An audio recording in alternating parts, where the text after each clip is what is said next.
वाली डाइटिंग एक तो आपको हाइपोथायराइड के खतरे की तरफ लेके जाना शुरू कर देती है, जिसमें आप अपनी मील्स ठीक तरह डिज़ाइन नहीं कर पा रहे होते हैं, प्रोटीन कम ले रहे होते हैं और इस वजह से आपके बाल गिरना जो है ना वो शुरू हो जाते हैं। तो मैं इस लफ्ज़ डाइटिंग के बहुत अगेंस्ट हूँ। हेल्दी ईटिंग पे जब लोग आते हैं मुझे हंसी आती है, लोग उनको कहते हैं कि आप डाइटिंग कर रहे हैं। बाल आपके हेल्दी होने चाहिए, बेशक आपके छोटे, उनमें वॉल्यूम होना चाहिए। इंशाल्लाह आपके बाल नहीं गिरेंगे डाइटिंग के साथ और आपकी न्यूट्रिएंट नीड्स जो है वो पूरी रहेंगी। अस्सलाम वालेकुम एवरीवन, दिस इज डॉक्टर सारा Chawla, right at your service. और आज हम बात करें कि अगर डाइटिंग करके आपके बाल गिर रहे हैं तो क्या ये नॉर्मल है और ये क्यों हो रहा है और क्या ये होना चाहिए। सबसे पहले तो मैं इस लफ्ज़ डाइटिंग के बहुत अगेंस्ट हूँ। हेल्दी ईटिंग पे जब लोग आते हैं मुझे हंसी आती है, लोग उनको कहते हैं कि आप डाइटिंग कर रहे हैं।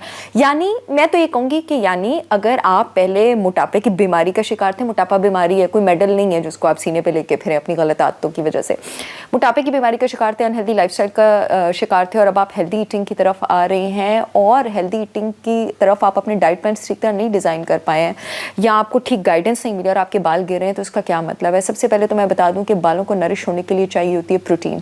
और जब आप हेल्दी वेट लॉस जर्नी की तरफ जाते हैं और आप इंतखाब करते हैं इंटरमिटेंट फास्टिंग का, तो इंटरमिटेंट फास्टिंग जिस्म को डिस्ट्रॉय करने वाला प्रोसेस नहीं है, वो जिस्म को हील और रिपेयर करने वाला प्रोसेस है। इंटरमिटेंट फास्टिंग से आपके जिस्म में वो प्रोटीन्स जनरेट होती हैं जिनकी आपके जिस्म को हेल्दी होने के लिए ज़रूरत है, जो आपके लिवर को डिटॉक्स करती हैं, आपके इम्यून सिस्टम को फिर से ठीक करती हैं, आपके हाजमे को फिर से ठीक करती हैं। मेरे क्लाइंट्स की स्किन ग्लो करना शुरू हो जाती है। बाल आपके हेल्दी होने चाहिए, बेशक आपके छोटे, उनमें वॉल्यूम होना चाहिए। इसका मतलब है कि कहीं पे गड़बड़ हो रही है, कुछ काम आप ठीक तरह नहीं कर रहे हैं। बल्कि इंटरमिटेंट फास्टिंग से तो आपके पास जो जिस्म से ख़राब प्रोटीन्स है, जो डैमेज हुई है, उनको खारिज होने में हेल्प होती है और नई अच्छे वाली प्रोटीन्स बनती है, रीजनरेशन स्टार्ट होती है। तो इसका मतलब है कि आप जो खाने ले रहे हैं, एक तो कैलोरी आप बहुत ज़्यादा कम ले रहे हैं जिस्म की, इसलिए मैं VLCD very low calorie diet के अगेंस्ट हूँ। जिस्म की ज़रूरियात पूरी नहीं हो रही है। और दूसरी गलती जो आप कर रहे हैं वो आप ये कर रहे हैं कि आपकी जो मील्स हैं वो न्यूट्रिएंट डेंस नहीं है, उसमें जो मिनरल्स, जो वाइटामिन, जो कंपाउंड्स मौजूद होने चाहिए वो नहीं है। अब जब जिस्म को कम प्रोटीन मिलती है और जब आप VLCD पे जाते हैं तो जो ग्लैंड आपका मेजरली इफेक्टिव होता है उस ग्लैंड का, जिसका आपके जिस्म पे पूरा बड़ा डोमिनेटिंग, बड़ा एक मुतासर उसको करता है, that is a thyroid gland. Thyroid gland जब आपका अंडर एक्टिव होता है, नीचे जाता है, मैंने जब भी पहले भी बताया था कि हाइपोथायराइड की जब मैंने निशानियों की बात की थी तो कब्ज़ के साथ साथ और डिप्रेशन के साथ साथ मैंने बताया था कि आपके आईब्रोज और आपके बाल गिरना शुरू हो जाते हैं।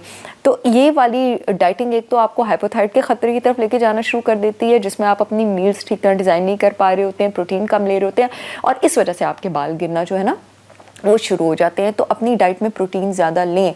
नॉर्मली जब हम डाइट करवाते हैं तो हम 3 से 5 आउंस प्रोटीन की सर्विंग रखते हैं एक मील में, उसको ज़्यादा करते हैं। या आप एक और तरीका भी कर सकते हैं कि आप ऑर्गेनिक प्रोटीन सोर्स कोई ले सकते हैं, उसके 1 या 2 चम्मच। मेरे ख़वातीन के लिए organic protein powder for women है और मर्दों के लिए organic protein powder for main है। इसके 1 टेबलस्पून में 2.5 ग्राम प्रोटीन है। अगर आपको इंटरमिटेंट फास्टिंग करते इस तरह का कोई भी प्रॉब्लम हो रहा है या डाइटिंग करते तो आप दिन में इसके 2 से 3 चम्मच ले सकते हैं। ग्लूटेन फ्री है, शुगर फ्री है, ये डेयरी फ्री है, इससे वज़न बिल्कुल नहीं बढ़ेगा और इसमें नट्स और सीड्स गूंद के ग्राइंड करके डाले हैं, तो आपकी प्रोटीन नीड्स यहाँ से पूरी होती रहेंगी और आपको कोई प्रॉब्लम नहीं होगी। लिंक मैं कमेंट सेक्शन में दे दूँगी, पूरे पाकिस्तान में शिपमेंट हो रही है, आप ऑर्डर कर सकते हैं। इसके अलावा अगली जिस चीज़ की कमी होती है वो होता है आपके पास पोटेशियम और मैग्नीशियम। पोटेशियम की कमी दिन में देरी पूरी करने के लिए आपको 7 कप्स ऑफ वेजिटेबल्स चाहिए, 7 कप, जो कि इम्पॉसिबल है, जो कि हो ही नहीं सकता। जिसका हाजमे का सिस्टम बहुत हेल्दी भी होगा उसको भी जो है वो डायरिया वगैरह हो जाएगा। तो इसका ख्याल आप किस तरह रख सकते हैं कि आप ऑर्गेनिक सब्जियों के पाउडर इस्तेमाल कर सकते हैं। मैंने 3 पाउडर तैयार किए हैं। एक मैंने स्वांजड़े का, मोरिंगा का पाउडर तैयार किया जो कि सुपर फूड है। एक मैंने तैयार किया है, सॉरी ये भी मोरिंगा ही है, करेले का पाउडर। और एक मैंने तैयार किया, यहाँ पड़ा नहीं हुआ, आंवले का पाउडर। आंवले में विटामिन सी भी है, मोरिंगा पोटेशियम मैग्नीशियम और करेला भी पोटेशियम मैग्नीशियम से भरा हुआ है। बल्कि करेला आपको ये भी हेल्प करेगा कि वो आपकी इंसुलिन रेजिस्टेंस रिवर्स करने में हेल्प करेगा। जिन लोगों को डायबिटीज़ है, डायबिटीज़ को कंट्रोल करने में हेल्प करेगा, तो वो 1 तीर से 100 शिकार हो जाएगा। और पाउडर हम क्यों इस्तेमाल करते हैं, उसका क्या फ़ायदा होता है कि आपको 7 कप्स ऑफ वेजिटेबल्स में जितने न्यूट्रिएंट्स मिलने हैं वो आपको 1 चम्मच ऑफ ऑर्गेनिक पिसे पाउडर में मिल जाते हैं। तो उसको आप नीम गर्म पानी में सुबह खाली पेट जो है वो ले सकते हैं। इन 3 में से किसी 2 पाउडर्स का इस्तेमाल आप डेली तौर पे कर सकते हैं और आप देखेंगे कि इंशाल्लाह आपके बाल नहीं गिरेंगे डाइटिंग के साथ और आपकी न्यूट्रिएंट नीड्स जो है वो पूरी रहेंगी। I see you all again with yet another informational video. तब तक के लिए अल्लाह हाफ़िज़।